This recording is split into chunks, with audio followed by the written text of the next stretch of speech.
Hello and welcome. We're going to go over monetary policy versus fiscal policy. This is going to be high level, two sides of the same coin, the larger economic coin for a nation. Two parts that come together. They are different. We're going to stick to high level, simple basics to run through the differences and the players and what the goals are, the alleged goals are, which are achieved sometimes and sometimes not. But let's get into it. All right, so we're going to get into the monetary and fiscal policy. These are two halves of a nation's economy, and they have two different complementary goals, two different controlling entities, and different sets of actions, as you can see here. And they are supposed to work together, and many times in the past they have, and other times they haven't. We're going to take this from a high-level, simplified point of view, number one. And number two, we're going to take the official story. And there's always a lot more when you get beneath the surface. I hope anybody listening to this understands when you get into economic theories, and then certainly things regarding politics and historical events. You cannot just take the official story. Most of the time, it has been warped, or and other times it's been mangled, especially in terms of politics or history. So I want to keep that with a little asterisk in mind, because getting into the details of this is a very fascinating study in terms of economics and can go on for a very long time. But bottom line is, monetary and fiscal policy in official capacity is to influence and protect the economic activity of a nation's supply. So let's get started with the monetary policy. The monetary policy is to influence interest rates in a nation's money supply, whereas from a fiscal point of view, it is to control the level of spending in the economy, both in the public and private sectors. So the goal, getting back to monetary, is to help influence the interest rates. And this is all based off of the controlling entity, which is a central bank in any country. And our central bank in the USSA is called the Federal Reserve. And the Federal Reserve influences and sets the interest rates from which the large commercial banks, the primary banks, borrow money for lending, as well as borrow money for keeping their daily night reserves. Any bank, even at lower levels, needs to have certain reserve amounts on hand so that their liquidity doesn't fall too low relative to their entire liability portfolio of loans and checking accounts and all types of other instruments that they sell and are responsible for and are also custodians for. So they set the interest rates, and these interest rates influence the nation's money supply. Now, the money supply that's in the economy influences how much money is being spent, which is called the velocity money, which is how quickly are dollars being turned over. And because the more that they're turned over, the higher an economic expansion usually is occurring. But there's usually inflation with that, which is not always a bad thing. I've done a video on that you should check out. Inflation can be your friend for many different types of investments. But these influence the amount of dollars that are in the system, and as there's a lot of dollars in the system, there's usually inflation and expansion. And sometimes, if it's theorized that if an economy grows too fast, the Fed will want to pull on the reins of that expansion, and they will want to retract the money supply, and they will do so by increasing interest rates. So the actions that they take at the Fed, there's more than this, especially lately with what you might hear more in the recent years of modern monetary theory, which is MMT. But we're going to keep this right now to just the classic actions of what the Fed is, because we said we're going to keep things simple here. Number one is to change the reserve requirements for the primary banks that borrow from the Federal Reserve. Okay, so they can increase the reserve amounts or they can decrease, and that influences the banks, the primary banks. And the primary banks influence the rest of the economy as well as other smaller banks. So there is a trickle down, if you will, a rippling effect throughout the system. Not always, but this is the main theory, which has been proven many times to actually work and other times not so much. Second thing, they set the discount rate. So the interest rate that the Fed sets for the money that's being borrowed by the primary rates has a term and has a name. It's called the discount rate. And again, that interest rate affects the money supply and the potential for economic activity by lending. Another influence that the Fed does is that the Fed will buy primary dealer banks' investments, specifically government bonds.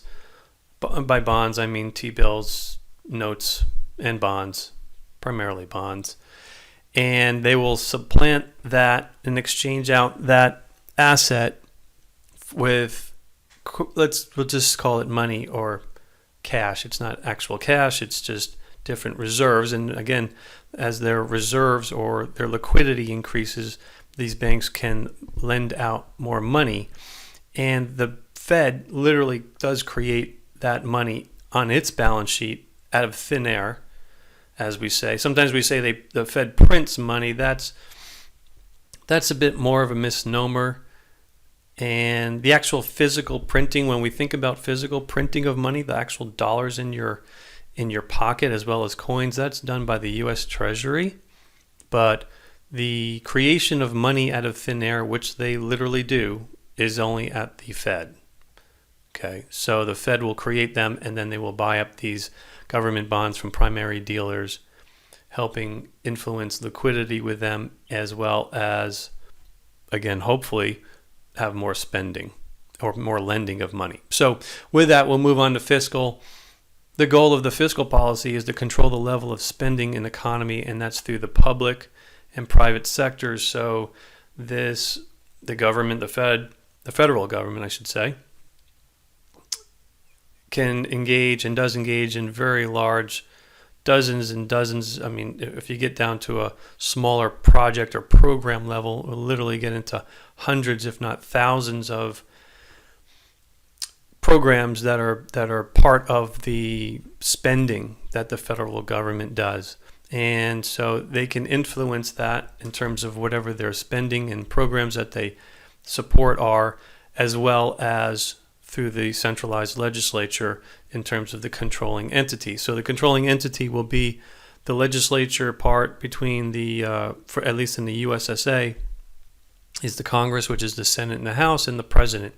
So if they can agree or somehow pass certain legislation, they can increase taxes or decrease taxes and do other parts to other factors here to help influence, again, the spending in the economy.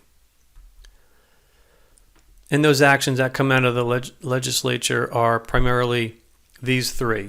These are the big three: increase and decrease taxes, which has a huge effect, and we're going to be seeing that real soon with a very extreme Biden administration who's literally going to want to put taxes across the board on everything. And they're going to want to do so while we're in a lockdown, which is absolutely insane. But that's a story for another time. There is, just as there is price elasticity in terms of products and price elasticity towards demand, there are influences and elasticity in terms of the increase and decreases of taxes. And an elasticity is just a fancy term that just means for a certain amount of change in this case, taxes, either going up or going down, the amount of economic activity will have an opposite effect to a certain degree. So this can be and has been rationalized in terms of creating elasticity ratios, which is a good topic for another video. Suffice to say, you increase taxes, especially if what I'm saying is proportionate, if they are quote unquote significant, I know that's a subjective term, they will decrease the activity. Businesses and people will decrease the amount of investment in that activity, and obviously the inverse is true. If you lower corporate taxes and you lower personal income taxes, you will stimulate the economy, you will stimulate jobs. It's a no-brainer, but some people have no brains. So stimulus bills are really one-offs. Put here the Who Cares Act from the lockdowns, and we've had too big to fail in 2008. So these are these big, huge, quote-unquote stimulus bills, which don't really stimulate much at all. Obviously, the way to stimulate things in a pandemic is to unlock the economy and open it up. But of course, that would make too much sense and give too much freedom back to the people. But the stimulus bills are done by the legislature, and these are huge billions, trillions of dollars that are being unleashed into the economy, and they have their own effect on helping support and temporarily, even if it's the economic status of our citizens, and especially some of our smaller, well, I was going to say smaller businesses, but yeah, smaller businesses, but bigger businesses as well. And then overall, I like to separate enormous federal spending.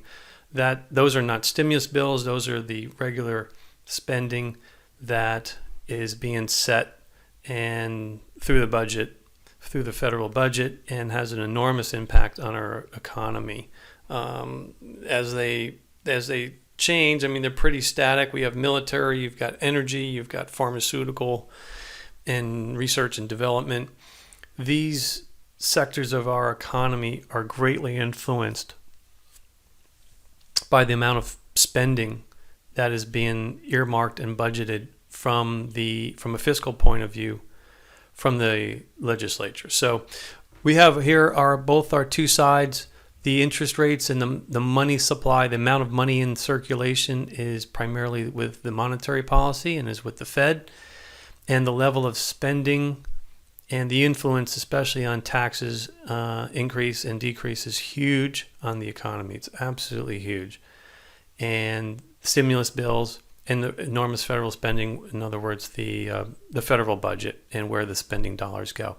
And those two together help combine the full economic policy and outlook or potential outlook for a nation. So until next time, I appreciate you watching.